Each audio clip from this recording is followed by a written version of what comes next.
తాకట్లో ఉన్న బంగారాన్ని విడిపించి ఆ రోజున మార్కెట్ ధర కట్టి మిగిలిన డబ్బును మీకు అందిస్తుంది కొమ్మూరి గోల్డ్.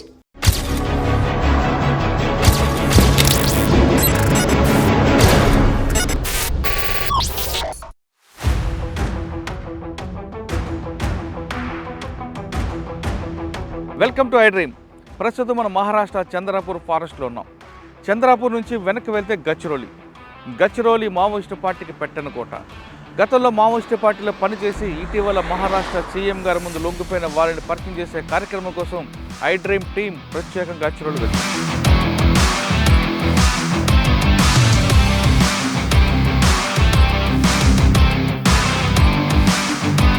మావోయిస్టు పార్టీ ఉద్యమం 60 సంవత్సరాలు అయితే ఆయన అందులో 45 సంవత్సరాలు పనిచేశారు.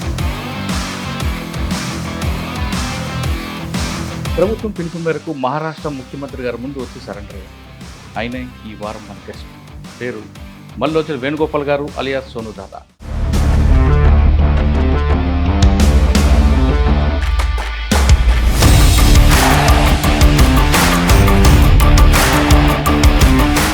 నలభై 45 సంవత్సరాలు పనిచేస్తున్న మీరే మిడిమిడి జ్ఞానంతో మేము చేసిన కొన్ని తప్పుల వల్లే ప్రజలు మాకు దూరం అయ్యారని మీరు ఒక లేఖను గురించి ఆ విధంగా రాయడం వల్ల ఇప్పటికే పార్టీలో వేలాది మంది త్యాగాలు చేశారు, ప్రాణాలు కోల్పోయారు. అంటే వాళ్ళ ప్రాణాలకు విలువ లేదని కొంతమంది మీరేమంటారు? వాళ్ళందరినీ కాపాడుకోలేకపోయామనేటువంటి ఒక తపనతోటి వాళ్ళ త్యాగాలు వృధా కాకూడదని చెప్పే మారుతున్న పరిస్థితులకు అనుకూలంగా ఇంతకాలం అంటే 45 సంవత్సరాల తర్వాత మీకు మెలకు వచ్చిందంటారా? ఇంకా నష్టాలు జరగకూడదు. మెలకువ చాలా ముందే అయింది, కాకపోతే పార్టీలో క్రమశిక్షణ సూత్రాలు ఉంటాయి. మీరు ప్రభుత్వం ముందు రావాలనుకున్నది ఎప్పటి నుంచి ఈ ప్రక్రియ స్టార్ట్ అయింది? ఈ రకంగా రావాలనేటువంటి విషయానికి వస్తే 2024 మధ్యలో శాంతి వార్తలు పోవాలంటే స్పష్టంగా తుపాకులు పట్టుకొని 2004లో లాగా శాంతి వార్తలకు వెళ్ళలేము. రాజదాదా చాలా స్పష్టంగా చెప్తే దాని అర్థం అదే. ఇది 2004 కాదు, 2024. కాబట్టి మనం ప్రభుత్వం ప్రకటిస్తున్న ఇప్పుడు సాయుధ పోరాటం ద్వారానే మనం సాధించవచ్చు అన్న నమ్మిన మీరు ఇప్పుడు సాయుధ పోరాటం అవసరం లేదని ఎలా మీరు భావిస్తారు? ఒకప్పుడు అదే అన్నం, మారిన పరిస్థితుల ప్రకారం ఇది అంటున్నాం. ఎవరైతే మీ మీద ఆరోపణలు చేస్తున్నారో, ద్రోహి అంటున్నారు, వాళ్ళు కూడా చాలా కష్టాలు పడ్డారు, ఆర్థికంగా నష్టపోయారు, శారీరకంగా నష్టపోయారు. వాళ్ళు మిమ్మల్ని ప్రొటెక్ట్ చేయడానికి బయట తిరుగుతుంటే మీరు ఈ విధంగా రావడానికి వాళ్ళు జీర్ణించలేకపోతున్నారు అన్నది. ఎందుకంటే పరిస్థితులు మారినాయి. ఒక 22 పేజీల డాక్యుమెంట్ రాశాను. దాంట్లో నేను చాలా ముఖ్యమైనటువంటి సమస్యల్ని ప్రస్తావించాను. ఆ విషయాలను ముందు మీరు మాట్లాడండి, whether it is correct or not. కోహులను, కోవట్లను, ప్రభుత్వంతో కలిసిపోయారనో, ఇంకా ముఖ్యమంత్రితో ఒప్పందాలు చేసుకున్నారనో ఇటువంటివి కాదండి. అసలు బయటకు వస్తే వాళ్ళందరూ ద్రోహులు అనడం మీరు కూడా గతంలో ఉన్నారు కదా చాలా మంది. మేము ఆ మాట అన్నటువంటిది వాస్తవే, కానీ ప్రజలను వదిలి వెళ్ళకూడదు. కాబట్టి మరో రూపంలో ప్రజల మధ్యకు వెళ్దాం.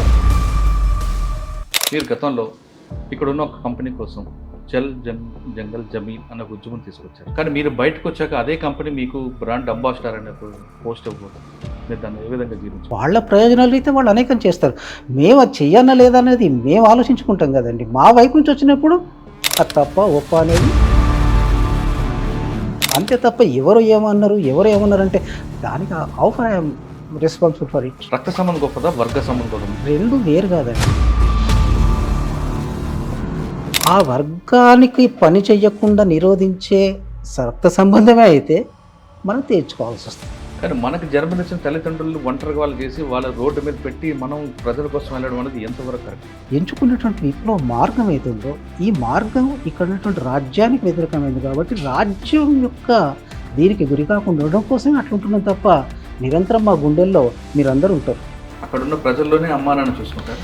ఇది లేదు, తప్పదు. నిజానికి వాళ్ళు అంతకంటే గొప్పగా కూడా చూస్తున్నారు. మా కోసం ప్రాణాలు ఇస్తున్నారు.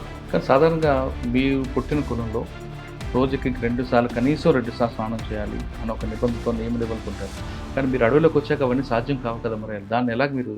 పరిస్థితులకు అనుకూలంగా ఉండడమే ఒక విప్లవకారుడి లక్ష్యం. నేను ఇంటి దగ్గర కనీసం కోడిగుడ్డు కూడా తినేవాడిని కాదు. ఉత్తర గడ్చిరోలికి వచ్చినప్పుడు పాములు సైతం తిన్నాం. అది నాగుబామ లేకపోతే ఇంకో జేరుగుడ్డ ఏదంటుంటిది కాకుండా కృష్ణజీ గారి మరణం మీకు ఎలాగ అప్పుడైనా అనిపించిందా ఇంటికి వెళ్దామని, లేదా కంటిన్యూ అవుదాం? ఇంకా మరింత పట్టుదలగా పోరాడాలనిపించింది తప్ప ఆ సమయంలో ఇంటికి వెళ్ళాలనేటువంటి ఆలోచనే కాదు. నన్ను చాలా ప్రభావితం చేసింది. ఏం జరిగినా కానీ విప్లవోద్యమంలో సహజం అనేటువంటిది ఉంది తప్ప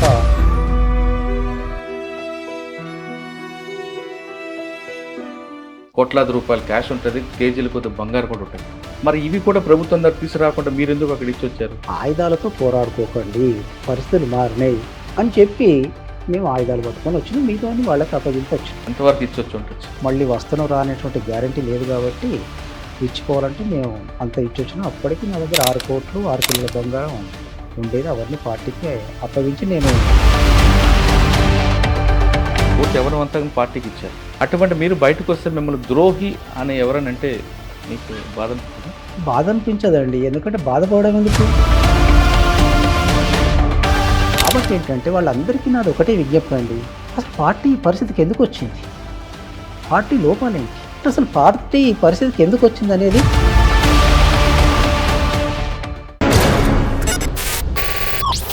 వెల్కమ్ టు ఐ డ్రీమ్.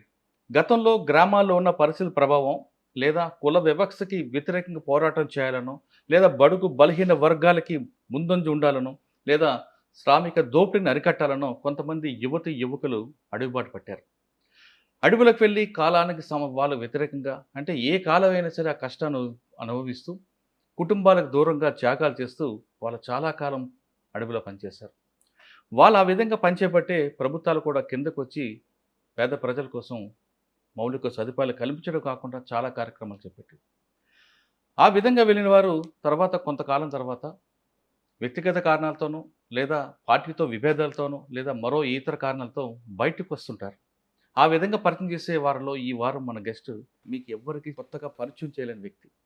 ఎందుకంటే భావజాలం అభిమానులందరూ కూడా ఆయన పేరు చాలా చక్కగా అర్థమవుతుంది. మావోయిస్టు పార్టీ ఉద్యమం 60 సంవత్సరాలు అయితే ఆయన అందులో 45 సంవత్సరాలు పనిచేశారు. ఆయన ఒక్కరే కాదు, వాళ్ళ అన్నయ్య కూడా పనిచేశారు. ఆయన పార్టీలోనే అమరుడయ్యారు. ప్రభుత్వం పిలుపు మేరకు మహారాష్ట్ర ముఖ్యమంత్రి గారి ముందు వచ్చి సరెండర్ అయ్యారు. ఆయనే ఈ వారం మన గెస్ట్. పేరు మల్లోచన వేణుగోపాల్ గారు అలియాస్ సోనుదాదా.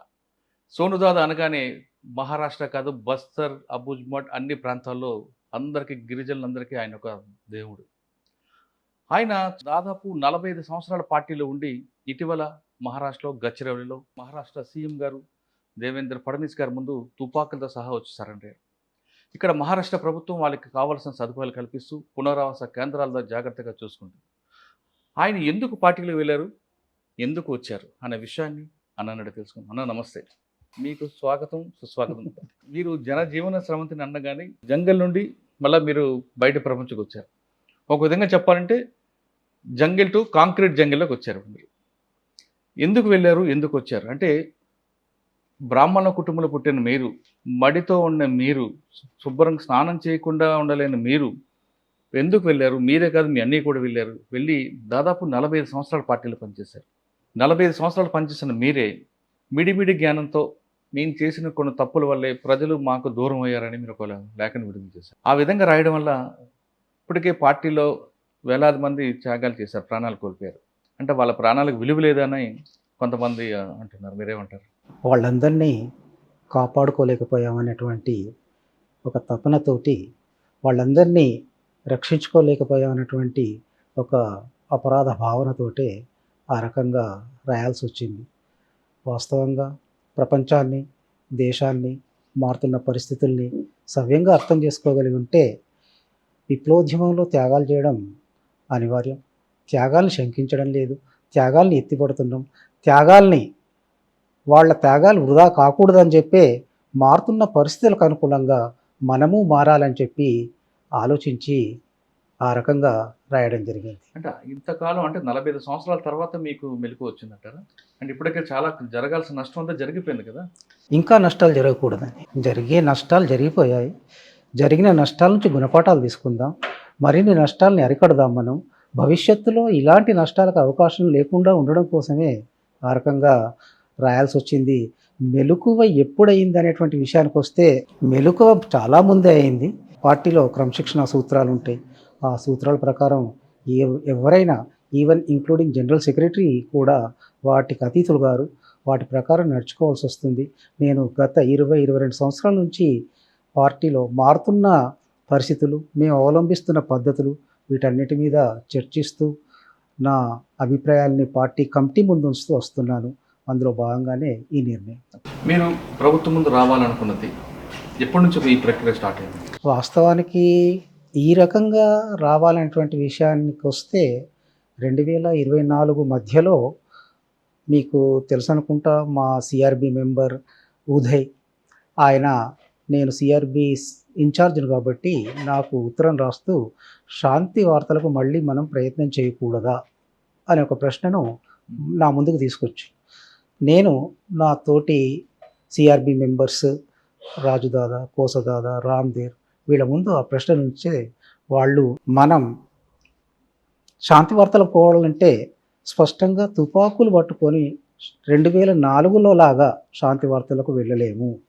తుపాకులు దించితే తప్ప శాంతి వార్తకు అవకాశం లేదు అని రాజుదాదా చాలా స్పష్టంగా చెప్తే దాని అర్థం అదే. ఇది 2004 కాదు, 2024. కాబట్టి మనం ప్రభుత్వం ప్రకటిస్తున్న వైఖరి ఏదైతే ఉందో ఆ వైఖరి మీద మనం ముందు ఒక స్పష్టతకు వచ్చే వెళ్ళాలి అని చెప్పి నేను ఆయనతో మాట్లాడాను. ఆయన ఆ రకంగా తుపాకులు వదిలిపెట్టి వెళ్ళడం సరైనది కాదు అనేది తను మాట్లాడిండు. మిగతా ఇద్దరు సైలెంట్గా ఉండడంతో వాళ్ళ అభిప్రాయం కూడా అదే అయి ఉంటుందని చెప్పి నేను విత్డ్రా అయ్యాను. మళ్ళీ తర్వాత అదే అభిప్రాయాన్ని మా జనరల్ సెక్రటరీ బసవరాజు గారు, తర్వాత అక్కడే గణపతి గారు ఉన్నారు, వాళ్ళతో ఒక 15 రోజుల తర్వాత నేను కలుసుకున్నప్పుడు వాళ్ళ ముందు కూడా ఇదే అభిప్రాయాన్ని. అంటే ఇది ప్రక్రియ 2024లో స్టార్ట్ అయింది. 2024లో శాంతి చర్చలు చేయాలనేటువంటిది ఏదైతే ఆంధ్రప్రదేశ్, తెలంగాణ నుంచి ముందుకు వచ్చిందో మార్చిలో, దాని మీద కొన్ని మా పార్టీ వైపు నుంచి కూడా జనరల్ సెక్రటరీ ప్రత్యక్షంగా ప్రకటనలు విడుదల చేయడం, ఆ సమయం అంతా నేను ఇక్కడ లేను, నేను ఒరిస్సాలో ఉన్నా. నేను అక్కడి నుంచి వచ్చిన తర్వాత వాళ్ళు కొనసాగించినటువంటి ప్రక్రియను ముందు తీసుకుపోవడంలో భాగంగా నవంబర్లో నేను దాన్ని సిఆర్బి ముందు, పీవీ ముందు చర్చించాను. మీరు చర్చలప్పుడు అంటే మీ శాంతి చర్చలు చేద్దామన్న సమయంలో బసవరాజు గారితో పాటు గణపతి గారు కూడా అక్కడే ఉన్నారా? ఎస్, మేము ముగ్గురం ఉన్నాం. మేము మొత్తం ఇక్కడ ఉంది నలుగురం. ముప్పాల గణపతి, ముప్పాల లక్ష్మణరావు గారు. గణపతి గారు అంటే ఆయన ఇంకొకరు లేరు కదా పార్టీ. ఆయనే ఉన్నారండి. ఆయన సైలెంట్గా ఉన్నాడు. ఇక తను బసవరాజు గారి సెక్రటరీ కాబట్టి ఆయనే మాట్లాడిండు, వద్దు సోను, మనం తుపాకులు దించి చర్చలకు పోయేటువంటి విషయాన్ని నువ్వు ఆలోచించకూడదు, నాకు రాజుదాదా ఇన్ఫామ్ చేసిండు, చెప్పిండు విషయం, కాబట్టి మనం అట్లా ఆలోచించకూడదు, మనం అనుకున్న విధంగా నువ్వు ప్రస్తుతానికి వెళ్ళి చాలా జాగ్రత్తగా ఒరిస్సాలో ఉండి మన సర్క్యులర్ను ఒరిస్సాలో వివరించి నువ్వు రావాలి. కానీ ఒకప్పుడు సాయుధ పోరాటం ద్వారానే మనం సాధించవచ్చు అన్న నమ్మిన మీరు ఇప్పుడు సాయుధ పోరాటం అవసరం లేదని ఎలా మీరు భావిస్తారు? ఒకప్పుడు అదే అన్నాం, మారిన పరిస్థితుల ప్రకారం ఇది అంటున్నాం. కాబట్టి పరిస్థితుల్లో వచ్చిన మార్పే ఆ మార్పుకు ప్రధానమైన కారణం, మరేమీ లేదు. కానీ సమాజంలో చాలా రకాల మార్పులు వచ్చాయి, ప్రభుత్వం చాలా డెవలప్మెంట్ చేస్తుంది, కింద వరకు వస్తున్నాయి. కానీ మీరు అభివృద్ధికి వ్యతిరేకులుగా అనేది ఒక ముద్ర పట్టుకుంది. ఆ ముద్ర నుంచి బయటపడడానికి మీరు ఏమైనా ఆలోచించారా? అభివృద్ధిని రకరకాలుగా వ్యాఖ్యానిస్తున్నారు, ఎవరి వ్యాఖ్యానం వాళ్ళది. కానీ సమాజంలో వచ్చే మార్పులు మీరు ఎందుకు గుర్తించలేకపోయారు? గుర్తించడం కాబట్టే వచ్చింది. అది ఇప్పుడు ఇన్ని సంవత్సరాలు అంటే చాలా మంది చనిపోయిన తర్వాత మీరు గుర్తించారు. అంటే పోలీసుల వైపు చనిపోయారు, ఇటు మీ వైపు కూడా చనిపోయారు కదా. ఇంతమంది ప్రాణత్యాగాల తర్వాత మీరు గుర్తించారా? ఇప్పటికీ గుర్తించలేదు కదండి. ఇప్పుడు నన్ను ఇప్పుడు కొంతమంది ఇంకా ద్రోహులు అని చెప్పి సాయుధ పోరాటానికి తాత్కాలికంగా విరమణ ప్రకటించడం, దీన్ని మొత్తంగానే సాయుధ పోరాటాన్ని విరమించడంగా, దీని నుంచి వైదొలగడంగా, ఇంకా రకరకాలుగా తెలంగాణలో తెలుగు సమాజంలో ముందుకు వస్తున్నటువంటి కొన్ని వాదనలు ఏవైతున్నాయి మీరు చూస్తున్నారు. కాబట్టి ఇంకా ఇప్పటికీ గుర్తించడం లేదు కదా. అంటే వాళ్ళు మిమ్మల్ని వ్యతిరేకించడం, మేము ద్రోహి అన్నం వెనక వాళ్ళు చాలామంది, మీరు ఎవరైతే మీ మీద ఆరోపణలు చేస్తున్నారో ద్రోహి అంటున్నారు, వాళ్ళు కూడా చాలా కష్టాలు పడ్డారు, ఆర్థికంగా నష్టపోయారు, శారీరకంగా నష్టపోయారు. కొంతమంది కిడ్నాప్ చేయడం, తలలు గుండు కొట్టించడం, వాళ్ళ మీద కేసులు, వాళ్ళు మిమ్మల్ని ప్రొటెక్ట్ చేయడానికి బయట తిరుగుతుంటే మీరు ఈ విధంగా రావడాన్ని వాళ్ళు జీర్ణించలేకపోతున్నారు అన్నది. సరే, వాళ్ళు ఎందుకు అంటున్నారనేటువంటి విషయం ఇక్కడ మనకు చర్చ కాదు. ఎందుకంటే పరిస్థితులు మారినాయి, మారిన పరిస్థితుల్లో మేము ఈ నిర్ణయం తీసుకున్నాం. కాబట్టి ఇప్పటికీ వాళ్ళతోటి నా విజ్ఞప్తి ఏంటంటే, పార్టీ పరిస్థితులకు రావడానికి వెనుక దారితీసిన పరిస్థితులు ఏంటి, మీరు అవి ఆలోచించండి, అవి విశ్లేషించండి. నేను అందరి కోసం ఒక 22 పేజీల డాక్యుమెంట్ రాశాను. దాంట్లో నేను చాలా ముఖ్యమైనటువంటి సమస్యల్ని ప్రస్తావించాను. మీరు కూడా టెక్మల్స్తో వాటన్నిటిని చర్చించారు. కాబట్టి ఏంటంటే ఆ విషయాలను ముందు మీరు మాట్లాడండి, whether it is correct or not. ఆ విషయాన్ని మీరు చెప్పండి. అంతే తప్ప ద్రోహులను, కోవట్లను, ప్రభుత్వంతో కలిసిపోయారనో, ఇంకా ముఖ్యమంత్రితో ఒప్పందాలు చేసుకున్నారనో ఇటువంటివి కాదండి అసలు. సాధారణంగా మీ పార్టీలోనే బయటకు వస్తే వాళ్ళందరూ ద్రోహులు అనడం మీరు కూడా గతంలో ఉన్నారు కదా చాలా మందికి. అదే ఎందుకంటే బయటికి వస్తున్నటువంటి వాళ్ళు ఒక్క విప్లవోద్యమానికి ద్రోహం చేయనటువంటి దాన్ని దృష్టిలో పెట్టుకొని ప్రజలను వదిలిపెట్టి వెళ్ళడం గురించి మేము ఆ మాట అన్నటువంటిది వాస్తవే. కానీ ఇవాళ మారుతున్న పరిస్థితుల్లో ప్రజల మధ్య ఉందాం. ప్రజలకు దూరం అవుతున్నాం మనం. ప్రజలను వదిలి వెళ్ళకూడదు. కాబట్టి మరో రూపంలో ప్రజల మధ్యకు వెళ్దాం. అలా వెళ్ళడానికి మనకి ఇవాళ కాన్స్టిట్యూషన్ మన చేతిలో ఉంది. దాన్ని మనం ఆధారం చేసుకొని ప్రజల మధ్యకు వెళ్దాం. ప్రజలకు దూరం కాకూడదు అనేటువంటి ఒక తపన, ఆరాటం నుంచి నేను ఆ రకమైనటువంటి నిర్ణయానికి ఒకప్పుడు మీరు భారత రాజ్యాంగంనే పెట్టుబడిదార రాజ్యాంగం అని విమర్శించేవాళ్ళు. అవును. ఇప్పుడు అదే భారత రాజ్యాంగాన్ని మీరు ఏ విధంగా సమర్థిస్తారు?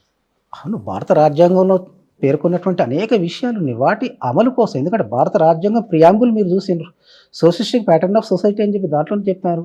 కాబట్టి ఆ సోషలిస్టిక్ ప్యాటర్న్ సొసైటీ కావచ్చు, లేకపోతే ఇంకా అనేక విషయాలు ఉన్నాయి. కాబట్టి వాటిని మనం ప్రజా ఉద్యమాలు నిర్మిస్తే, ప్రజా గొంతుకతో మనం గొంతుకై మాట్లాడితే రాజ్యాంగాలు కూడా అనేక సవరణలు వస్తాయి. 42వ సవరణ ఎందుకు వచ్చింది? 73వ సవరణ ఎందుకు వచ్చింది? 2006లో ఫారెస్ట్ రైట్స్ యాక్ట్ ఎందుకు వచ్చింది? వీటన్నిటి వెనుక ప్రజా ఉద్యమాలే కారణం. కాబట్టి ప్రజా ఉద్యమాన్ని నిర్మించడం ద్వారా రాజ్యాంగాన్ని కూడా మార్చుకుంటే అవసరమైతే. మీరు గతంలో ఇక్కడున్న ఒక కంపెనీ కోసం జంగల్ జమీన్ అన్న ఒక ఉద్యమం తీసుకొచ్చారు ఆ కంపెనీ వల్ల. కానీ మీరు బయటకు వచ్చాక అదే కంపెనీ మీకు బ్రాండ్ అంబాసిడర్ అనే ఒక పోస్ట్ ఇవ్వబోతుంది. మీరు దాన్ని ఏ విధంగా జీర్ణించుకుంటారు?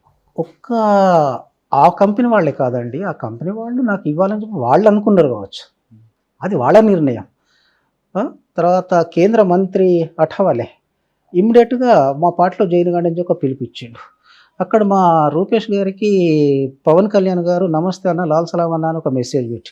కాబట్టి సమాజం నుంచి మేము బయటకు వచ్చిన తర్వాత చాలామంది మమ్మల్ని ఆహ్వానించడానికి, పిలవడానికి, వాళ్ళతో జాయిన్ చేసుకోవడానికి, వాళ్ళ ప్రయోజనాలు అయితే వాళ్ళు అనేకం చేస్తారు. మేము అది చెయ్యన్నా లేదనేది మేము ఆలోచించుకుంటాం కదండి. మా వైపు నుంచి వచ్చినప్పుడు అది తప్ప ఒప్ప అనేది మీరు డిసైడ్ చేయండి, మీ అభిప్రాయం చెప్పండి. అంతే తప్ప ఎవరు ఏమన్నారు అంటే దానికి offer I'm responsible for it. ఒకప్పుడు పార్టీలో రకరకాల స్థాయి నుంచి అంటే కింద స్థాయి నుంచి మీరు పోలిట్ బ్యూరో స్థాయి వరకు వచ్చారు. అన్ని దశలో చూశారు. మీకు మాట్లాడే హక్కు ఉంది. పార్టీలో జరుగుతున్న లోపాలు మీరు పై వాళ్ళతో కూడా దీన్ని మాట్లాడి చర్చ చేస్తున్న అధికారం ఉంది. ఆ పార్టీలో ఆ లిబర్టీ కనిపిస్తుంది. కానీ పార్టీలో ఎక్కడ అన్యాయం జరుగుతుంది, ప్రజలకి పార్టీకి ఎందుకు దూరం అవుతుంది అనే విషయాన్ని మీరు ఎందుకు ఇన్ని సంవత్సరాల వరకు చర్చించలేపారు 2024 వరకు? పార్టీలో మాట్లాడే స్వేచ్ఛ ఉంటుందని చెప్పి మీరు సరిగ్గా చెప్పగలిగారు. పార్టీలో నాకే కాదు ప్రతి కార్యకర్తకు మా కాన్స్టిట్యూషన్ ప్రకారం ఎవరమైనా కానీ మేము మాట్లాడవచ్చు, మాట్లాడాలి మారుతున్న పరిస్థితుల మీద. దాంతోపాటే కేంద్రీకృత ప్రజాస్వామ్యం అనేటువంటి ఒక సూత్రాన్ని మేము పాటించాల్సి ఉంటుంది. అందుకోసం మేము ఎవరైనా కానివ్వండి, ఒక కార్యకర్త నుంచి జనరల్ సెక్రటరీ వరకు దానికి అతీతులు ఎవరు కారండి. కాబట్టి నేను 2003 నుంచి మారుతున్న పరిస్థితులు, చేస్తున్న పొరపాట్లు వీటన్నిటి మీద చర్చిస్తూ వచ్చాను. ఇంతకుముందే మీకు చెప్పినట్టుగా కామ్రేడ్ ఉదయ్ శాంతి చర్చల కోసం ఒక ప్రస్తావన, ఒక అభిప్రాయం నా ముందుకు తెచ్చినప్పుడు కూడా నేను పీబీ కామ్రేడ్స్తో చర్చించాలని చెప్పాను, మీకు సిఆర్బీ కామ్రేడ్స్తో చెప్పాను. కాబట్టి వాళ్ళు మళ్ళీ మెజార్టీ ఉన్నారు కాబట్టి నన్ను సీసీలో నిర్ణయించుకున్న విధంగా ఒరిస్సాకు వెళ్ళాలని నిర్ణయించుకున్న విధంగా వాళ్ళ మెజార్టీ కట్టుబడిన వెళ్ళిపోయాను. నేను శాంతి వార్తలను లేదా ఇంకోట అని చెప్పి నేను ఆనాడు ఈ నిర్ణయంతో బయటికి రాలేదు. బ్రాహ్మణ కుటుంబంలో పుట్టిన మీరు స్నానం చేయకుండా వంట చేయని పరిస్థితుల్లో ఉన్న మీరు ఈ భావాలజాలం తీసుకోవడం ఏంటి, ఇందులో ఈ అడుగులు వేయడం ఏంటి? అంటే మీ అన్నయ్య గారిని చూసి వచ్చారు. మీ అన్నగారు కూడా అంతే కదా, ఒక గిరిజన యువతను తీసుకొచ్చి ఊరిలో వంట చేయించడం. అంటే కులం అన్నది ఎవరికి కాదు, సరిసమానం అనేది ఒక కొత్త వరవడిని తీసుకొచ్చారు. ఆయన బాటలో వచ్చారా, లేదు మీకు ఏమైనా ప్రభావితం చేసే సంఘటనలు జరిగాయి? ప్రత్యేకించి మీరు అన్నట్టుగా బ్రాహ్మణ కుటుంబము మడిగట్టుకొని వంటలు చేయడం ఇవన్నీ కుటుంబంలో ఉన్నటువంటి, కానీ ఇవన్నిటికీ మా అన్నయ్య కంటే కూడా ఎక్కువగా మా నాన్నగారు ఆయనే ఫ్రీడమ్ ఫైటరు, తర్వాత ఆయనే రేషనలిస్ట్, చాలా ప్రోగ్రెసివ్ ఉండేవారు. తను వీటన్నిటినీ కాదని చెప్పి ఆయన ఫ్రీడమ్ మూమెంట్లో పోయాడు.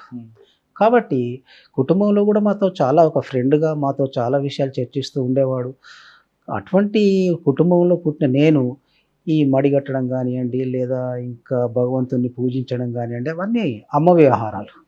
నాన్నగారు మమ్మల్ని చాలా ఫ్రీగా వదిలేరు. ఏదైనా కానీ తను లైబ్రరీ నుంచి గోనగన్నారెడ్డి గారి పుస్తకాలు, మిగతా పుస్తకాలు, ప్రేమ్చంద్ నవలలు తను చదువుతున్నన్నీ తీసుకొచ్చి ఇంటి దగ్గర పెడితే మేము చదివేవాళ్ళం.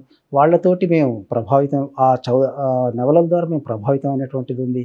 ఆ క్రమంలో మీకు తెలంగాణలో ఉన్నటువంటి ఫ్యూడల్ అట్రాసిటీస్ ఏంటి అనేటువంటిది మీకు చాలా చక్కగా తెలుసు. కాబట్టి ఆ భూస్వామ్య దోపిడీ విధానాలు, అణిచివేత ఇవి ఏవైతే ఉన్నాయో వీటితోటి మేము ప్రభావితమైన.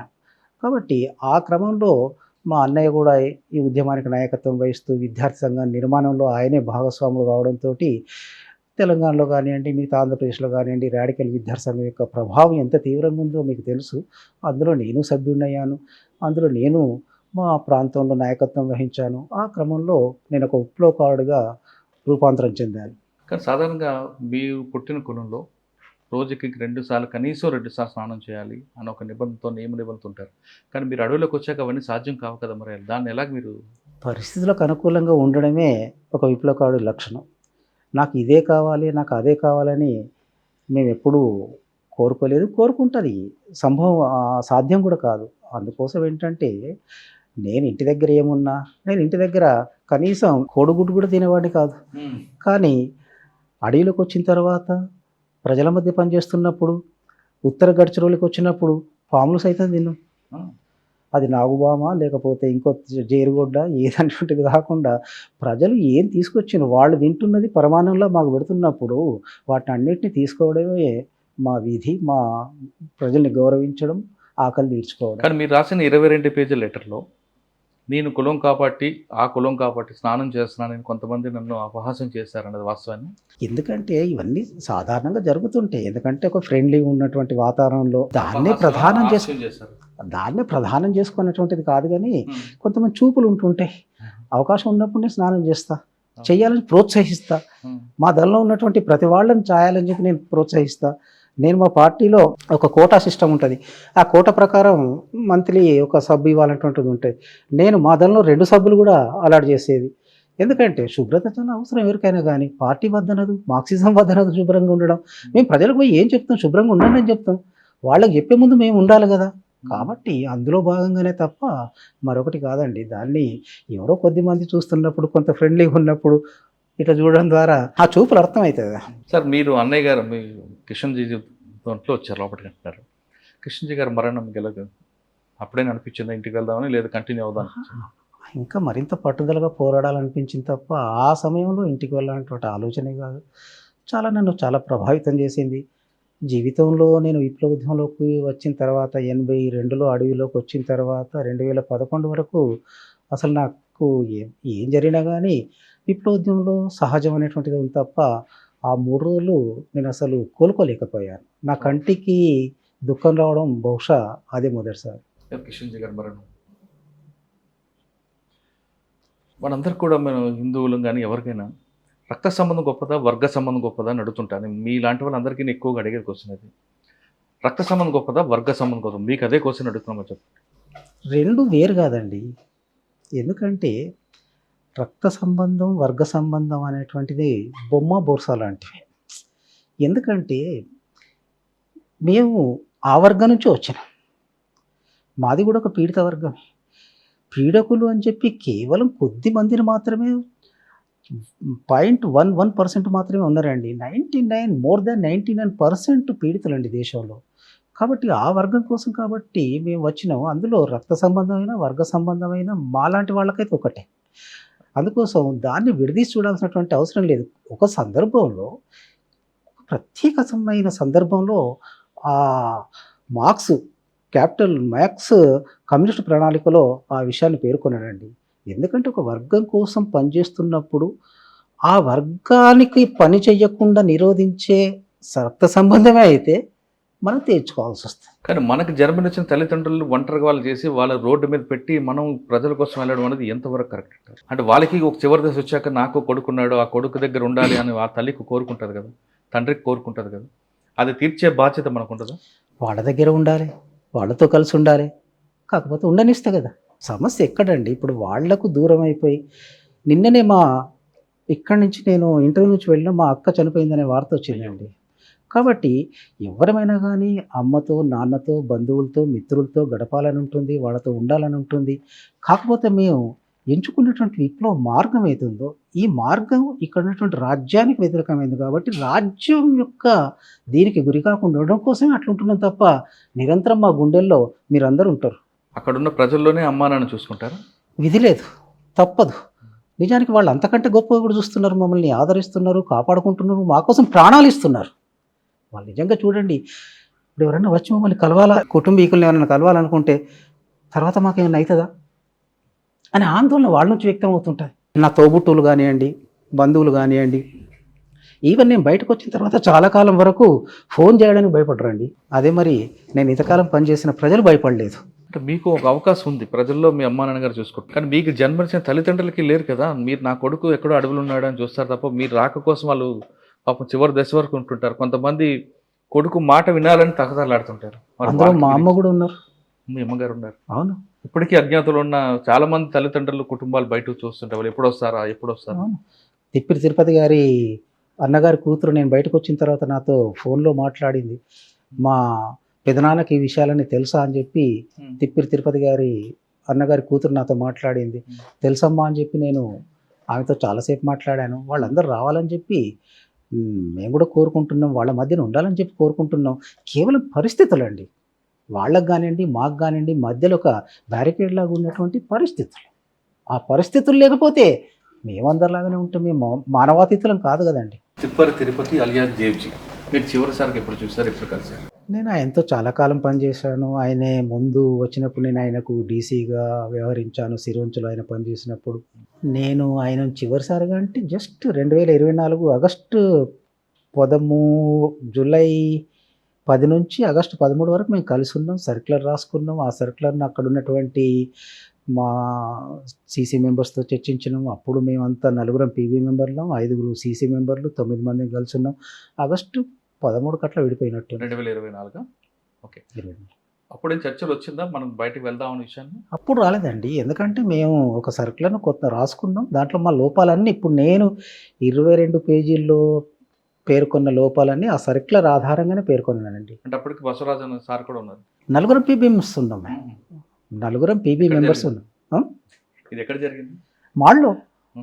అదే మా బేస్గా మేము ఫీల్ అవుతూ వస్తున్నాం కాబట్టి మాడ్లోనే మా మీటింగ్లన్నీ మేజర్గా మాడ్లోనే జరుగుతాయి. మాడ్లోనే ఆ మీటింగ్ కూడా జరిగింది. దేవ్జీ వ్యతిరేకించారా సమర్థించారా? దేనికండి? బయటికి వెళ్దాం అప్పుడు రాలేదు కదా చర్చ, ఆ సందర్భంగా రాలేదు. నేను పదే అదే చెప్తున్నా. నేను 2024 నవంబర్లో చర్చలకు పోదామనే ప్రతిపాదన వచ్చిన తర్వాత చర్చలకు వెళ్ళాలంటే ఆయుధాలు దించకుండా సాధ్యం కాదు అనే విషయం కామ్రేడ్ రాజుదాదా చర్చించినప్పుడు అంతే. ముందు మనం ప్రభుత్వ వైఖరి ఏంటో దానిపైన ఒక స్పష్టతను ఏర్పరచుకున్న తర్వాతనే వెళ్ళాల్సి ఉంటుంది అనేటువంటి. తుపాకులు పట్టుకొని బయటకు వచ్చారు. తుపాకులు అంటే పార్టీ ఆస్తి, ప్రభుత్వాన్ని కాదు. తుపాకులు పట్టుకొని బయటకు వెళ్ళడానికి కొంతమంది వ్యతిరేకిస్తున్నారు, మీరేమంటారు? తుపాకులనే ప్రధానంగా చూసేవాళ్ళు, మనుషుల ప్రాణాలు, విప్లవోద్యమం యొక్క గమ్యం, మారుతున్న పరిస్థితుల్ని అర్థం చేసుకోలేకపోతున్న వాళ్ళు, లేదా అర్థం చేసుకున్నప్పటికీ ఆ దిశలో బయటికి చెప్పలేకపోతున్న వాళ్ళు ఆ రకంగా మాట్లాడుతున్నారు. కానీ మేము ప్రజలు ఏది కోరుకుంటే సాధిస్తారండి. ముందు మాకు తుపాకులు లేవు కదా, తుపాకులన్నీ ఉద్యమంలో వచ్చినాయి. మళ్ళీ ఉద్యమం చేయాలనుకున్న వాళ్ళు తుపాకులు కాదు మిసైల్స్ సాధించుకుంటారు. కానీ పార్టీ నుంచి బయటకు వచ్చే వాళ్ళు సాధారణంగా చేతుకున్న వాచి కూడా ఇచ్చి వస్తుంటారు కదా, మరి మీ తుపాకులు తీసుకురావడం కరెక్ట్ కాదని మరికొంతమంది వాడు. అసలు పార్టీ అంటే అసలు మేము కాదనుకుంటున్నారా? పార్టీ అంటే ఎవరండి? ప్రజలు. పార్టీ అంటే సరే ప్రజలు అనేది పక్కకు పెడదాం. పార్టీ అంటే మేమందరం సెంట్రల్ కమిటీ నుంచి మొదలు పెడితే ఏసీ వరకు, పిఎల్జే సభ్యుల వరకు వాళ్ళు పిఎల్జేలో వస్తారు. పార్టీ ప్రతి కార్యకర్త పార్టీ సభ్యుడు అండి, పార్టీ అంటారండి వాళ్ళను. కాబట్టి మేము వందలాది మంది వచ్చినాం, మేము పార్టీ కాదా? పార్టీ అంటే ఎవరు అనుమతి తీసుకొని రావాలి? పార్టీలో ఒక పద్ధతి ఏంటి? ఒక విషయాన్ని భిన్నాభిప్రాయాన్ని చర్చించడం అనేటువంటిది ఒక పద్ధతి. పార్టీలో మేము ఆ పద్ధతిని అనుసరించిన తర్వాత ఈ విషయాలపైన ఏకీభావం ఉన్న వాళ్ళందరూ మేము బయటకు వచ్చినాం. ఏకీభావం లేని వాళ్ళు ఉండిపోయినారు. ఓకే, మేము పార్టీ తుపాకులు తీసుకొని ప్రభుత్వం దగ్గరకు వచ్చారు, దాన్ని ఎవరు వ్యతిరేకించట్లేదు. కానీ పార్టీకి సంబంధించిన కొంత ఆస్తి ఉంది, కొంత డాక్యుమెంట్స్ ఉంటాయి, కొన్ని డంపులు ఉంటాయి, కోట్లాది రూపాయలు క్యాష్ ఉంటుంది, కేజీలు కొద్ది బంగారు కూడా ఉంటాయి. మరి ఇవి కూడా ప్రభుత్వం దగ్గర తీసుకురాకుండా మీరు ఎందుకు అక్కడ ఇచ్చి వచ్చారు? ఎందుకంటే ప్రభుత్వం దగ్గరికి రావడానికి, ఎందుకంటే పార్టీ నుంచి మేము బయటకు వస్తున్నప్పుడు తుపాకుల్ని వదిలిపెడుతున్నాం, తుపాకులు వదిలిపెట్టాల్సిన పరిస్థితి వచ్చిందనేటువంటి విషయాన్ని మేము తేల్చుకున్నాం. కాబట్టి విషయం అంతా సాయుధ పోరాటంతో, డాక్యుమెంట్లతోటో లేదా డబ్బులతోటో లేకుంటే మీరు అన్నట్టుగా బంగారు నిధులతోటో సమస్య పేచి లేదండి. కాబట్టి మేము నిజాయితీగానే అవన్నీ మేము పోరాడుకుంటాం, మీరు వెళ్ళండి అనేటువంటి అవగాహనతో ఉన్న వాళ్ళకి అప్పచెప్పొచ్చు. మీరు మీకు పోరాడుకోవడానికి డాక్యుమెంట్లు కావాలి, మీకు పోరాడడానికి బంగారం కావాలి, లేదా డబ్బులు కావాలి, నిధులు కావాలి. అయితే ఆయుధాలతో పోరాడుకోకండి, పరిస్థితులు మారినాయి అని చెప్పి మేము ఆయుధాలు పట్టుకొని వచ్చినాం. మిగతాన్ని వాళ్ళకి అప్పగింపవచ్చు. ఎంతవరకు ఇచ్చి వచ్చి ఉండొచ్చు? ఎందుకంటే నేను ఒరిస్సాకు పోతున్నప్పుడే మా సెక్రటరీ గారు అవన్నీ సతీష్కి అప్పచెప్పి పోవాలని చెప్పి అన్నారు. ఎందుకంటే నేను మళ్ళీ తిరిగి, ఎవరైనా కానీ ఉద్యమంలో ఉన్నప్పుడు, పనులలో ఉన్నప్పుడు, దూర ప్రాంతం పోతున్నప్పుడు అవన్నీ నాకే తెలుసు. కాబట్టి మళ్ళీ వస్తానో రానేటువంటి గ్యారంటీ లేదు. కాబట్టి ఇచ్చిపోవాలంటే మేము అంత ఇచ్చొచ్చినాం. అప్పటికి నా దగ్గర 6 కోట్లు 6 కిలోల బంగారం ఉండేది. అవన్నీ పార్టీకి అప్పగించి నేను, అంటే అక్కడ లోకల్గా ఉన్నటువంటి క్యాడర్కి అప్పగించి నేను ఒరిస్సాకి వెళ్ళాను. అంటే మీ దగ్గర 6 కోట్ల క్యాష్, 6 కేజీల బంగారం, ఇది మీరే క్యారీ చేసేవారా? లేదా ఎక్కడ దాన్ని డంప్లో పెడతారా? ఎలా తీసుకెళ్తుంటారు? అంటే మూమెంట్ ఒక దగ్గర ఉండదు, పార్టీ మూవ్ అవుతుంటుంది ఒక దగ్గర నుంచి ఇంకో చోటుకి. ఈ 6 కేజీలు 6 కోట్లు నగదు తీసుకొని తిరుగుతుంటారు. బంగారం అంటే ఎక్కడ పెట్టుకోవచ్చు? బంగారం పెట్టుకునేది, డబ్బులు కూడా భూమాత ఒడిలో దాచి. ఇదంతా ఎవరికి ఇచ్చారు మీరు వస్తున్నప్పుడు? నేను పోతున్నప్పుడే, ఒరిస్సా పోతున్నప్పుడే ఇక్కడ మేము కొంతమంది, నాతో ఉండేటువంటి సెక్యూరిటీ గార్డ్స్ని మేము 2 భాగాలుగా చేసుకొని కొంతమందిని, తక్కువ మందితో నేను ఒరిస్సా వెళ్ళినా. మిగతా వాళ్ళు ఇక్కడ ఉన్న నా క్యాడర్కే అప్పగిస్తే వాళ్ళు రూపేష్ గారికి అప్పచెప్పారు. నేను ఉన్నప్పుడే కొంత బసవరాజు గారికి కూడా ఇచ్చాను. సార్, సాధారణంగా సెంట్రల్ కమిటీ మెంబర్ల దగ్గర ఎంతవరకు ఉంటుందండి డబ్బులు? ఎవరి దగ్గర మీ ఒక్కరి దగ్గర కదా, అందరి దగ్గర ఉంటుందా? మీ ఒక్కరి దగ్గర ఉంటుంది? ఎవరి దగ్గర అట్లా ఉండదండి. ఎవరి అవసరాల కోసం వాళ్ళు మీటింగ్ లోపలనే నాకు ఈ సంవత్సరం కోసం ఇంత ఇవ్వండి అని చెప్పి బడ్జెట్ను సెంట్రల్ కమిటీ ముందే ప్రవేశపెడతారు. నాకు ఇంత కావాలి, ఇంత కావాలి, ఇంత కావాలనేది. పార్టీలో మెజార్టీగా డబ్బు నేను కోస్దాదే మెయింటైన్ చేసేది. ముందు నుంచి కూడా మేమే, దాదాపు 40 ఏళ్ళుగా పార్టీ బ్యాంక్ నాదేనండి. సార్, పార్టీకి ఆర్థికంగా నిధులు ఎక్కడి నుంచి వస్తుంటాయండి? రకరకాల రూమర్స్ ఉన్నాయి, బయట బెదిరిస్తారని ఒకసారి, కొంతమంది కంప్లైంట్లు ఇస్తాయని. ఇదంతా వాస్తవనంటారా? మా పార్టీ కాన్స్టిట్యూషన్లో మేము రాసుకున్నామండి, పార్టీకి నిధులు ఏ వైపు నుంచి రావాలండి. పార్టీ సభ్యత్వ రుసుము ఉంటుంది, పార్టీకి లేవీ వస్తుంది, పార్టీకి ట్యాక్సులు వేస్తుంటాం. వాటి రకంగా పార్టీకి నిధులు సమకూరుతుంటాయి. ఇవాళ పార్టీ అడవుల నుంచి, మేము పనిచేసే ప్రాంతాల నుండి వనరుల్ని తీసుకెళ్లే వాళ్ళు ఉంటుంటారు. కాబట్టి వాళ్ళ మీద మేము ట్యాక్స్ విధిస్తుంటాం. ఆ ట్యాక్స్ నుంచి మాకు డబ్బు కలెక్ట్ అవుతుంది. ట్యాక్స్ విధించే హక్కు మీకు లేదు కదా? ట్యాక్స్ విధించే హక్కు, అది ట్యాక్స్ విధించేది ప్రభుత్వానికి ఉంటుంది, మీకు ఎక్కడి నుంచి వస్తుంది? మేము మాది ప్రభుత్వం అని చెప్పి ఫీల్ అయినాం కదా. ఓకే, సమాంతర ప్రభుత్వం అంటారు అనేది. మేము జంతర సర్కార్ అనేది ఎప్పుడైతే ఏర్పాటు చేసినామో, మేము జంతర సర్కార్ని ఏర్పాటు చేసినాం కాబట్టి అక్కడ మేము మా ప్రాంతంలో పనిచేసే వాళ్ళ మీదనే వేసినాం. బయట వేస్తేనేమో నిజంగానే అనుకోవచ్చు మాకు హక్కు లేదు, వాడు ఎవడు ఇవ్వడు కూడా, వాడు బయట వేసేది ఉంటే. అంటే జంతర సర్కార్ సమాంతరం ప్రభుత్వాన్ని నడుపుతాం ఛత్తీస్గఢ్తో పాటు ఈ ప్రాంతాలు అన్నారు. అదే జంతర సర్కారు నిర్మాణంలో లోపమా, లేదు ఎందుకు ఆర్గనైజ్ కరెక్ట్ చేయడం లోపమా, ఎందుకు ప్రజలకు దూరం ఏది వచ్చింది? ఒకప్పుడు స్టార్టింగ్లో బాగుంది జనతా సర్కార్ ఛత్తీస్గఢ్ ఆ ప్రాంతంలో, క్రమేపీ అది ఎందుకు విస్తరించలేకపోయింది? నిర్మాణ లోపం అంటారా, లేదా అక్కడ ఉన్న ఆదివాసీలు దాన్ని వ్యతిరేకించారా? నిర్మాణ లోపం కానివ్వండి, లేదా ఆదివాసులు వ్యతిరేకించడం మాటే లేదు. ఏదైనా కానీ పార్టీ అనేది ఒక తల కదండి. కాబట్టి ప్రతిదాన్ని అది ఏ రకంగా నడిపిస్తుంది అనేది ఆధారపడి ఉంటుందండి. ఇవాళ బయట మీరు రాసిన లెటర్లోనే ఆధార్ కార్డు వద్దని వ్యతిరేకించడం కానీ, లేదా జనతా సర్కార్ స్కూల్లో 7వ క్లాస్ చదువుకున్న బాబుకి ప్రభుత్వం ఇచ్చిన స్కూల్లో సీట్ లేకపోవడం కానీ, ఇవన్నీ మీరు విశ్లేషించారు. అదంతా వాస్తవం అంటారా? నేను రాసిన 22 పేజీలు మీరు చూసిండ్రు కాబట్టి అవి అడుగుతున్నారు. అది స్వాభావికమే. మేము 2020లో ప్లీనోలో ఫైనల్ చేసిన పీవార్ను కూడా మీకు నేను ఇస్తా, అది కూడా చూడండి.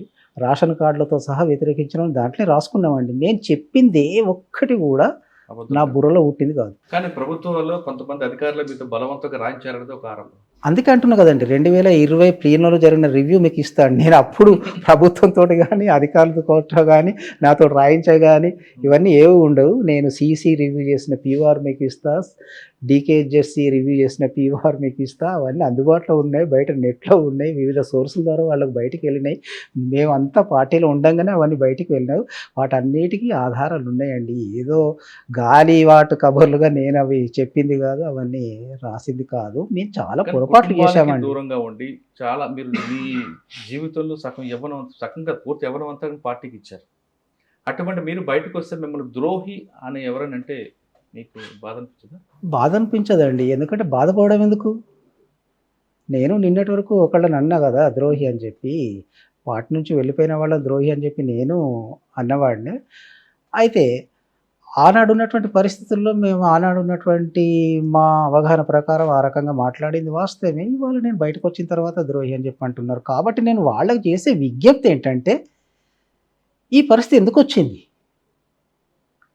ఇవాళ సరే, ఇంతకుముందు మేము అన్నాం అనుకుంటే ఒక్కరొక్కరు వ్యక్తులుగా పోయినటువంటి వాళ్ళు విప్లవోద్యమాన్ని వదిలిపెట్టిపోవడం, మమ్మల్ని అందరినీ వదిలిపెట్టిపోవడం, ప్రజల్ని వదిలిపెట్టిపోవడం పైన మేము వాళ్ళని ఆ రకంగా అన్నాం. ఆ తర్వాత మేము ఇప్పుడు రాసుకున్న దాంట్లో కూడా వాళ్ళు వెళ్ళడానికి కూడా మా రాజకీయ పరిస్థితులు కారణమై ఉంటాయనేటువంటి విషయాన్ని కూడా నేను మళ్ళీ అక్కడ జోడించిందండి ఇప్పుడు నేను రాసిన దాంట్లో.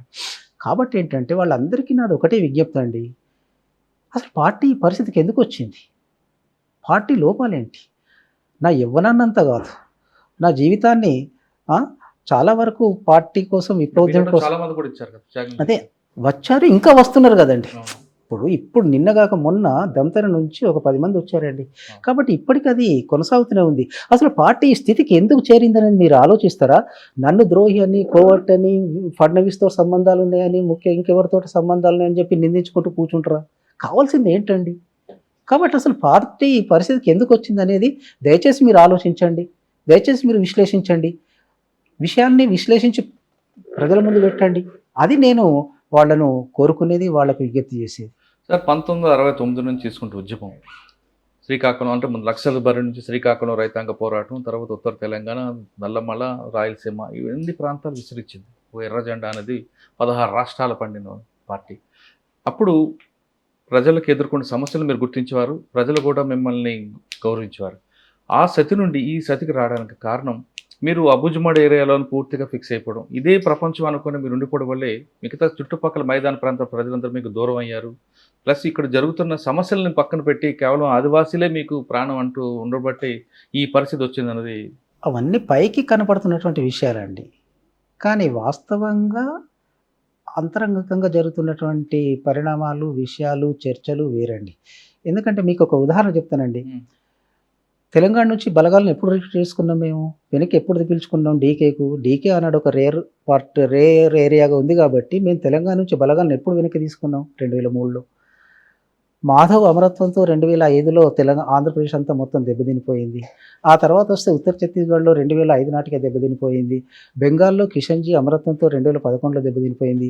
ఎంఎంసీలో స్టాగ్నేషన్కు 99, 2000 నాటికే స్టాగ్నేషన్కి వచ్చేసింది. కాబట్టి ఒక్కొక్క ప్రాంతాన్ని విడిగా విశ్లేషించుకుంటే పరిస్థితి ఏంటి అనేటువంటిది అర్థమవుతుంది. అంతే అంటే కేవలం దండకారణం కాకుండా చుట్టుపక్కల ప్రాంతాలు ఏం జరుగుతుందో కూడా విశ్లేషించుకుంటున్నారు. సీసీ అదే చేస్తుంది కదండి. సీసీ పని మొత్తం దేశవ్యాప్తంగా ఉన్నటువంటి పరిస్థితి ఏంటి, దేశవ్యాప్తంగా మన ఉద్యమం ఏ స్థితిలో ఉంది, ఏ రకంగా ఉన్నటువంటి విషయాన్ని విశ్లేషిస్తుంది సీసీ. మరి అందుకు అనుగుణంగా ఎందుకు మార్పులు చేయలేకపోయింది? ఎందుకు కింద వరకు క్యాడర్ని డెవలప్ చేయలేకపోయింది? అదే అంటండి, క్యాడర్ని డెవలప్ చేయడం అటువంటి విషయానికి వచ్చేది ఉంటే ఫస్ట్ మనం తీసుకున్న టాస్క్ ఏంటి?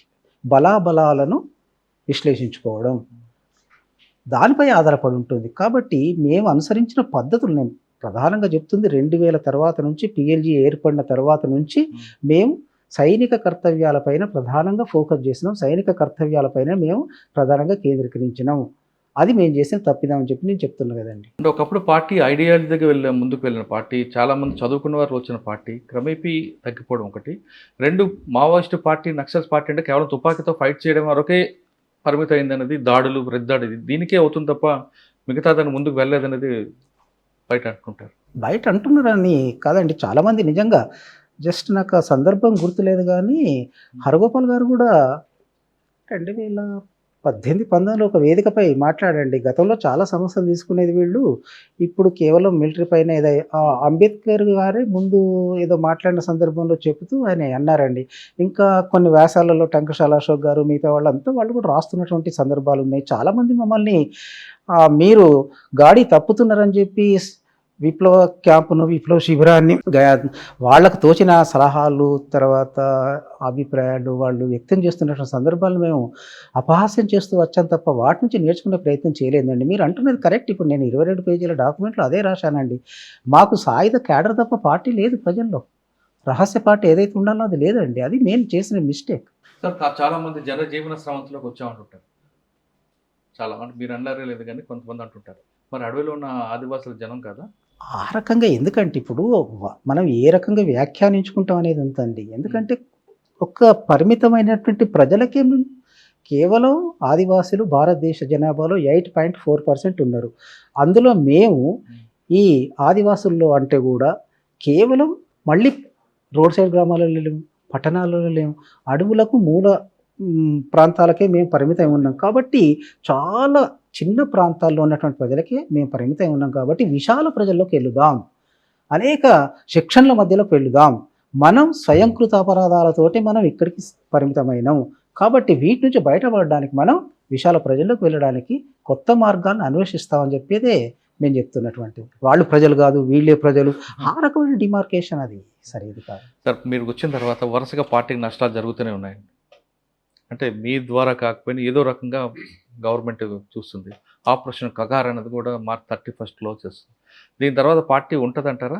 ఎందుకంటే పార్టీ ఉంటుందా ఉండదా అనేటువంటిది, ఎందుకంటే మేము ముఖ్యంగా సాయుధ కేడర్లు ఎవరైతే ఉన్నారో సాయుధ కేడర్లు క్రమంగా మేము చేస్తున్నటువంటి తప్పులతోటి మేము మా అంచనాలు, మా విశ్లేషణలు, మేము తీసుకుంటున్న ఎత్తుగడలతోటి దెబ్బతింటూ వస్తున్నాం. ఆ క్రమంలో కగార్ స్టార్ట్ అయింది. కగార్ అనేటువంటిది కూడా అది అధికారికంగా వచ్చిన పేరులాగా నాకైతే ఎక్కడ చదివింది లేదు. అది మొదటిసారి మీడియా నుంచే మేము విన్నటువంటిది. ఆ పేరు కూడా 2024 జనవరిలో తెలుగు మీడియానే, మళ్ళీ అది కూడా అక్కడి నుంచే వచ్చింది, మేము చూసింది. కాబట్టి సరే పేరు ఏదైనప్పటికీ కూడా పెద్ద ఎత్తున దాడి జరుగుతుంది. దీంట్లో మేము చాలా నష్టాలు పోతున్నాం. నేను రాకముందు నష్టపోయినాం, మేము వచ్చిన తర్వాత నష్టపోతున్నాం.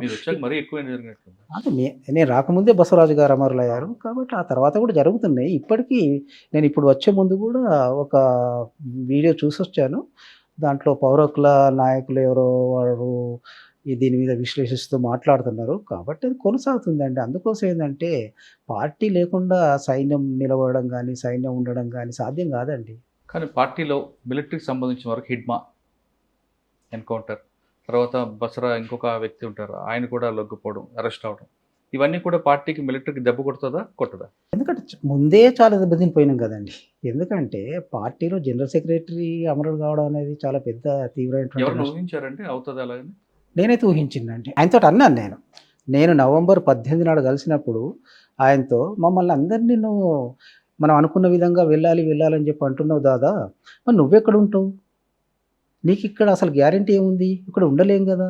మమ్మల్ని అందరినీ నన్ను ఒరిస్సా పొమ్మంటున్నావు, దేవుజీని దక్షిణ బస్తర్ పొమ్మంటున్నావు, రాజధాని కోజధాని బయటకు వెళ్ళి బతకాలని చెప్పి అంటున్నావు. ఇటువంటి పరిస్థితుల్లో అసలు నువ్వెక్కడ ఉంటావు? నువ్వు ఉండలేవు కదా అంటే, ఇక ఉండాలి కదా ఎవరో మనం. నేను చాలా చిన్న టీం తోటి ఒక 9 మందితోటి ఇదే ప్రాంతంలో సమన్వయంలో ఉంటానని చెప్పాడండి. ఇది ఏ ఒక్క నష్టం కూడా అనూహ్యమైంది కాదు. 2024 కగార్ స్టార్ట్ అయిన తర్వాతనే మా సర్కిల్లో మీరు చూడండి, ప్రతి దాంట్లో మేము నిలబడలేము, ఉండలేము అనేటువంటి. కొంతమంది మీలాంటి వాళ్ళు ప్రభుత్వంతో, రాజ్యంతో పోరాటం కన్నా ప్రజాస్వామ్యబద్ధంగా ప్రజలకు సేవ చేద్దాం మీరు వస్తున్నారు. కొంతమంది దేవిజీ లాంటి వారు కానీ మరికొంతమంది ఇంకా పార్టీలో ఉండిపోవడానికి ప్రధాన కారణం నమ్ముకున్న సిద్ధాంతాన్ని బయటికి వెళ్తే అందరూ ముఖం చూపించలేక నమ్ముకున్న సిద్ధాంతం కోసం ఉండిపోయారు, అక్కడే అమరులు అవ్వడానికి కొంతమంది ఉంటున్నారు అనేది వాస్తవం. చెప్పలేమండి, ఎందుకంటే అందరి మధ్యన చర్చ జరిగింది. ఇప్పుడు నిన్న కాక మొన్న పడకల స్వామి ఆయన ఎన్కౌంటర్లో చనిపోయిన విషయం మీకు తెలుసు. ఆయనతో నేను బయటికి వచ్చడానికి ముందు 3 నెలలు ఆయనతోటే గడిపానండి. నన్ను చాలా అపారంగా ఆయన గౌరవించేవాడు, నాతో చాలా మంచిగా వ్యవహరించేవాడు, నా రక్షణ బాధ్యతలన్నీ ఆయనే తీసుకునేవాడు, అవన్నీ చేశాడు. కాకపోతే రాజకీయాల విషయాలకు వచ్చే వరకు చాలా స్పష్టంగా చెప్పేవాడు, దాదా నువ్వు చెప్తున్న తప్పులన్నీ ఉన్నాయి పార్టీలో, నేను ఒక్క తప్పు కూడా వ్యతిరేకించడం లేదు, ఇవన్నీ కరెక్ట్ మీరు చెప్పారు, కానీ ఆయుధం వదిలిపెట్టడం నేను సిద్ధంగా లేను అని చెప్పాను. కాబట్టి ఎవరైనా పనిచేసిన తర్వాత బయటకు వచ్చాక మిమ్మల్ని కూడా చంపాలని కొంతమంది, చంపాలని కొంతమంది కాదు, ప్రభాకరే మేము బయటకు వస్తున్నప్పుడు మా ఒక టీం వాళ్ళకి తారసపడ్డది, దాంట్లో నుంచి 6 తీసుకెళ్ళిండు బలవంతంగా. కాబట్టి అది చవన్ అక్కడ ఒకరిని చంపుకోవడం అనేది పార్టీ సిద్ధాంతం. పార్టీకి సిద్ధాంతం అని చెప్పి అనుకున్నప్పుడు వాళ్ళు నేను అక్కడ ఉన్నప్పుడే ఆయుధాలు వాళ్ళపైన దాడి చేసుకొని స్వాధీనం చేసుకోవాలనేటువంటి ఒక స్టేట్మెంట్ కూడా ఓపెన్గానే ఇచ్చిండ్రు. కాబట్టి దాడి చేయడానికి సిద్ధపడ్డారు వాళ్ళు, ఉండాలని చెప్పి అనుకున్నటువంటి వాళ్ళు. అది తప్ప ఒప్ప అనేటువంటిది బయట వాళ్ళు కూడా నాతో అప్పటికి లింకులు ఉన్నటువంటి వాళ్ళు మేము దీన్ని చంద్రన్న దృష్టి తీసుకెళ్తాం, ఇలాంటి స్టేట్మెంట్ ఇవ్వడం ఏంటి దుర్మార్గం అయిందని చెప్పి ఇవాళ నన్ను నిందిస్తున్న వాళ్ళే ఆ రోజు అన్నారండి. సార్ 45 సంవత్సరాల పార్టీలో మీకు బాగా గుర్తుండిపోయిన ఒక సంఘటన చెప్పండి. అంటే మీరు లక్ష్యం నెరవేరేయమని ఒకటి, రెండు బయటకు వస్తున్నప్పుడు అడవిని వదిలిపెట్టి వస్తున్నప్పుడు మీరు పడ్డ మానసిక శోభ. బయటికి వస్తున్నప్పుడు నన్ను ఇంతకాలం ఆదరించి పార్టీని ఆదరించి విప్లవోద్యమంలో భాగమైనటువంటి ప్రజల్ని వదిలిపెట్టి రావడం అనేటువంటిది ఒక బాధగానే ఉన్నప్పటికీ మరో రూపంలో వాళ్ళ దగ్గరికి వెళ్తానటువంటి ధైర్యము విశ్వాసము ఉంది. కాబట్టి మారుతున్న పరిస్థితులకు అనుగుణంగా వాళ్ళ కోసమే పనిచేయాలని చెప్పి అనుకున్నప్పుడు ప్రజల కోసం పనిచేయాల్సిన లక్ష్యంతో వచ్చాం కాబట్టి స్థితుల్లో మళ్ళీ వాళ్ళ దగ్గరికి మరో రూపంలో మరో రకంగా వాళ్ళ దగ్గరికి వెళ్తాననే విశ్వాసంతో వచ్చాను. రూపంలో అంటే మరి మీరు ఒక పార్టీ పెడతారా, లేదా మాజీలు అందరూ కలిపి ఒక పార్టీ పెడతారా, లేదా ప్రభుత్వంలో పార్టీలతో కలిసి మీరు ప్రజాసంబద్ధంగా ముందుకెళ్తారు? ఇవి రేపు ఏ రకంగా చేస్తామనేటువంటిదో రేపు భవిష్యత్తులో తేల్చుకుంటామండి. కానీ ఎప్పటికైనా కానీ ప్రజల కోసమే పనిచేస్తూ వచ్చాము. కాబట్టి ఇవాళ మేము రాజ్యాంగబద్ధంగా ఇవాళ వాళ్ళకు ఉన్నటువంటి హక్కులు, 5th షెడ్యూల్లో పేర్కొన్నటువంటి హక్కులు, వీటన్నిటి కోసం మళ్ళీ ప్రజల దగ్గర బుల్లెట్ ద్వారా కాదు, బ్యాలెట్ ద్వారా మీరు వస్తారు. బుల్లెటు బ్యాలెటు అనేటువంటి విషయాలు కాదండి ఇక్కడ. ఎందుకంటే ఆ విషయం కూడా అసలు ఎత్తుగడల పరమైనటువంటి విషయం అండి. బ్యాలెట్లోకి వెళ్తామా వెళ్ళమా అనేటువంటిది. కాబట్టి రేపు అవసరం ఏది ఉంటే మా పార్టీలో చివరి దశలో మేము దీన్ని యాక్సెప్ట్ చేసాం. అదొక ఎత్తుగడ. అవసరం కొట్టు పోతుంది లేదు. పార్టీలో కొంతమంది కాంగ్రెస్ చర్చను కూడా ముందు తీసుకొచ్చిండ్రు. కాబట్టి అది పెద్ద సమస్య కాదండి. కానీ ఏమైనా కానీ ప్రజా అవసరాల కోసం, ప్రజా సమస్యల కోసం మనం అనేక రూపాల్లో పోరాడాల్సి ఉంటుంది. అందులో బ్యాలెట్ ఒకటి అవసరమైతే. కాబట్టి అది సమస్య. ఇంకో క్వశ్చన్ అడిగారు, 45 సంవత్సరాల్లో మీకు బాగా నచ్చిన సంఘటన? చాలా సంఘటనలు ఉన్నాయండి. మళ్ళీ మనం కలుసుకున్నప్పుడు అవన్నీ పంచుకుందాం. మల్లోజుల వేణుగోపాల్ గారు ఇంటర్వ్యూ అనగానే చాలామంది రకరకాల ప్రశ్నలు పంపారు. అసలు ఆయనకి ఎంతమంది అభిమానులు ఉన్నారు, దాని గురించితో పాటు ఏం క్వశ్చన్లు అడగాలని కూడా వాళ్ళు వాట్సాప్ చేశారు. ఒక్కొక్కటి క్వశ్చన్ సార్ అన్నని అడిగి తెలుసుకుందాం. అలా మీ గురించి చాలామంది ప్రభుత్వం ఎదుట ఆయుధాలు పట్టుకుని లొంగిపోవాలి నిర్ణయానికి దారితీసిన పరిస్థితులు ఏంటి, ఎప్పటి నుంచి మీరు ఎలా పునరాలోచన పడ్డారు, ఏ విషయాలు మిమ్మల్ని ఈ నిర్ణయాన్ని తీసుకొని పురుకొల్పాయి, ఈ ప్రక్రియ ఎప్పటి నుంచి మొదలైంది, మొత్తం కాలం ఎంత పట్టింది? వాళ్ళందరికీ ముందు బ్రీఫ్గా ధన్యవాదాలు. నా మీద అభిమానంతో, నా మీద విశ్వాసంతో వాళ్ళు ప్రశ్నలు అడిగారు. ఈ ప్రశ్నకు ఇంటర్నెట్లో 22 పేజీల డాక్యుమెంట్ ఉంది, అది చదవండి. ఓకే. నెంబర్ 2, సాయుధ పోరాట విరమణ అన్నారు. మరి ఎలాంటి పోరాటం చేస్తారు, చేస్తే మీ ఎజెండా ఏంటి, ఏ అంశాలు చేపడతారు, ఏ ప్రాంతాల్లో పనిచేస్తారు, ఎన్నికల్లో పాల్గొంటారా, ఇతర పార్టీలు కలిసి పనిచేస్తారా, ఎలాంటి పార్టీలతో మీరు కలుస్తారు? కొద్ది రోజుల్లో భవిష్యత్తులో మీకే తెలుస్తుంది. ఇంతకాలం జల్ జంగిల్ జమీన్ అనే కోసం పోరాటం అన్నారు. మరి ఇంతకాలం గచ్చిరోల ప్రాంతంలో లాయిడ్ కంపెనీ జల్ జంగిల్ జమీన్ నష్టం చెబుతూ మీ పోరాటం చేశారు. ఇప్పుడు ఆ లాయిడ్ కంపెనీకి మీ బ్రాండ్ అంబాసిడర్ పదవి ఇస్తానంటుంది. ఇంకా చాలామంది సరెండర్ క్యారియర్లకు ఆ కంపెనీ ఇప్పటికే ఉద్యోగాలు ఇచ్చిందని తెలుస్తుంది. దీన్ని ఎలా మీరు చూస్తారు? ఇందులో మీరు ఒపీనియన్? జల్ జంగల్ జమీన్ కోసమే పోరాడాల్సింది ఉంది. ఇప్పటికీ ప్రజలు పోరాడుతున్నారు. ఆ పోరాటాన్ని గత రూపంలో ముందుకు తీసుకెళ్ళలేకపోయాం. ఇప్పుడు దాన్ని మరో రూపంలో ముందుకు తీసుకెళ్ళడానికే రాజ్యాంగాన్ని చేతిలో పట్టుకున్నాం. నక్సలైట్లు ఉన్న చోట్ల అడవులు ఇంకా నష్టపోకుండా ఉన్నాయని ఓ రకంగా వాళ్ళే వాటిని కాపాడుతున్న అభిప్రాయం ఉంది. నక్సలైట్లు లేని చోట్ల మైనింగ్ కంపెనీలు, భారీ ప్రాజెక్టులు అడవుల వినాశానికి పాల్పడుతున్నాయనే విమర్శ చాలా కాలం ఉంది. దీన్ని మీరేమంటారు? కరెక్ట్. రైట్. ఈ ఉద్యమానికి ఓ 60 ఏళ్ళ చరిత్ర ఉందంటే అందులో మీరు 45 ఏళ్ళ పాటు స్వయంగా పనిచేశారు.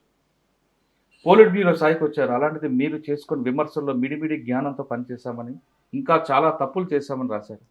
మరి కొన్ని వేల మంది చేసిన త్యాగాలకు ఇప్పుడు విలువ లేకుండా పోయినట్టేనా అనే ప్రశ్నకు చాలామంది వేధిస్తుంది. దీన్ని మీరు? మా ఉద్యమమే మీ ముందు సాక్ష్యంగా ఉంది. ఇది వరకు చాలామంది లొంగిపోయినట్టుగా చాలా సామూహికం రాలేదు, ఇలా తుపాకీలు ప్రభుత్వానికి అప్పగించలేదు. కానీ మీరు ఇలా చేయడం వల్ల మిమ్మల్ని కొందరు ద్రోహులనే మాట్లాడుతున్నారు. తాజాగా అభయ్ విడుదల ప్రకటనలో మీపై తీవ్ర విమర్శలు ఉన్నాయి. మిమ్మల్ని దీనిపై మీ కామెంట్? చాలా బాధ్యతాయుతమైన చర్యగానే నేను భావిస్తున్నాను. ప్రభుత్వం నుంచి కొంత డబ్బు మీకు అందుతుందని చెప్తున్నారు. అది కోట్లలో ఉంటుందని అంటున్నారు. ఆ డబ్బును అమరుల కుటుంబానికి కోసం కానీ, ఆదివాసీల కోసం కానీ, లేదా మీ తదుపరి రాజకీయ సంస్థ నిర్మాణం కోసం ఖర్చు చేస్తారా? అవన్నీ చాలా అపోహలండి. మీరు చివరిగా ప్రశ్న, మీరు రచయితగా, కవిగా కూడా మంచి పేరు. ఇప్పుడు మీరు రచన చేయాలనుకుంటున్నారా? ఏదైనా పుస్తకం కానీ నవల కానీ రాయిపోతుంది? నా కళానికి ఆకలి ఎక్కువ, కళాన్ని విరమించదలుచుకోలేదు. ప్రజాస్వామ్య పద్ధతుల్లో పనిచేస్తూ ఉంటున్నారు. మరి ఇప్పటిదాకా ఇది బూర్జువా ప్రజాస్వామ్యం అంటూ వచ్చారు కదా, అలాంటి ప్రజాస్వామ్య పందాలు మీరు ఏది సాధించాలనుకుంటున్నారు? అప్పుడు అలా అన్నారు కదా, ఇప్పుడు నిజమైన ప్రజాస్వామ్యం ఉందని భావిస్తున్నారు. ఉందా లేదా అనేది నా భవిష్యత్ ఆచరణలో తేల్చుకుంటాను. సార్ ఫైనల్ క్వశ్చన్ అండి, మీరు వచ్చారు, ప్రజల్లోకి వచ్చారు, చాలా సంతోషం. మీరు ఖచ్చితంగా మీకున్న పద్ధతిలో సాయుధ పోరాటం కాకుండా ముందుకెళ్ళి మరోసారి ప్రజలకు వెళ్తారని మేము కూడా ఆశిస్తున్నాం. అయితే ఇప్పటికే లోపల ఉన్న వాళ్ళందరికీ మీరు ఇచ్చే పిలుపేంటి? నేను ఇప్పుడనే కాదండి, ఎందుకంటే నేను లోపల ఉన్నప్పటి నుంచి కూడా జూన్ నుంచి దాదాపు ఆగస్టు నుంచి ఇప్పటి వరకు వాళ్ళకు ఒకే పిలిపిస్తున్నాను. నేను బయటకు వచ్చిన తర్వాత కూడా చాలా సందర్భాల్లో మెసేజెస్ విడుదల చేశాము. ఇప్పటికి కూడా వాళ్ళందరికీ చేతులెత్తి చెప్పేది ఏంటంటే, మీరంతా బయటికి రండి, పరిస్థితులు చాలా మారుతున్నాయి, మనం నష్టపోకూడదు, మీరంతా బయటికి రండి, ఇవాళ ఉన్నటువంటి పరిస్థితుల్ని మనం సదుపయోగం చేసుకుందాం, సద్వినియోగం చేసుకుందాం, ప్రజల మధ్యకు వెళ్దాం, ప్రజల నుంచి మనం ఐసోలేట్ అయిపోయినాం, మళ్ళీ ప్రజల మధ్యకు వెళ్ళడానికి మనం దీన్ని అవకాశంగా తీసుకొని మనం ప్రజల మధ్యకు వెళ్దామని చెప్పి నేను వాళ్ళకు చేతులెత్తి ఆహ్వానిస్తున్నాను, చేతులెత్తి పిలిపిస్తున్నానండి. ఇప్పటికీ అజ్ఞాతులను అందరూ కూడా ఖచ్చితంగా రండి, బయటకు వచ్చి మన ప్రజాస్వామ్య పద్ధతిలోనే మనం పోరాటం చేద్దాం అంటూ మల్లోజు వేణుగోపాల్ గారు అలియాస్ సోనుదాదా రెండు చేతులతో వ్యక్తి మరీ నమస్కరిస్తున్నారు. ఖచ్చితంగా బుల్లెటే కాదు, బ్యాలెట్ ద్వారా చాలా మార్పులు వస్తుంటాయి. మీరందరూ అజ్ఞాతులను అందరూ కూడా రండి, మీలాంటి వాళ్ళ త్యాగాల కోసం ప్రజలు కూడా వేచి చూస్తున్నారు. ఎంతోమంది మీ వెనుక వచ్చి ఖచ్చితంగా రాజకీయంగా వచ్చి ప్రజల కోసం పోరాటం చేసే మిమ్మల్ని ఆహ్వానించాడు కూడా సామాన్య ప్రజలు సిద్ధంగా ఉన్నారు. కాబట్టి మీరు ఖచ్చితంగా అడవుల్లో ఉండి మీ కుటుంబాలకు అన్యాయం చేయకుండా బయటకు రండి, ప్రజాస్వామ్యబద్ధంగా పోరాటం చేయండి, ప్రజల్లో మార్పు తీసుకురండి, కుల వ్యవస్థను పూర్తిగా నిర్మూలన వరకు మీరు కృషి చేస్తారని కోరుకుంటున్నాం. ఇది మల్లోజు వేణుగోపాల్ గారితో ఎక్స్చేంజ్ ఇంటర్వ్యూ. వచ్చే వారం మరొక ఇష్టం మళ్ళీ కలుద్దాం. అంతవరకు నమస్తే. థ్యాంక్ యూ వెరీ మచ్ అన్న.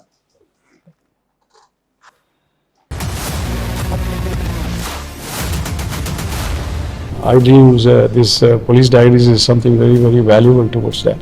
I must really appreciate Murali, your insights. iDreams founder and CEO చిన్న వాసుదేవ్ రెడ్డి గారితో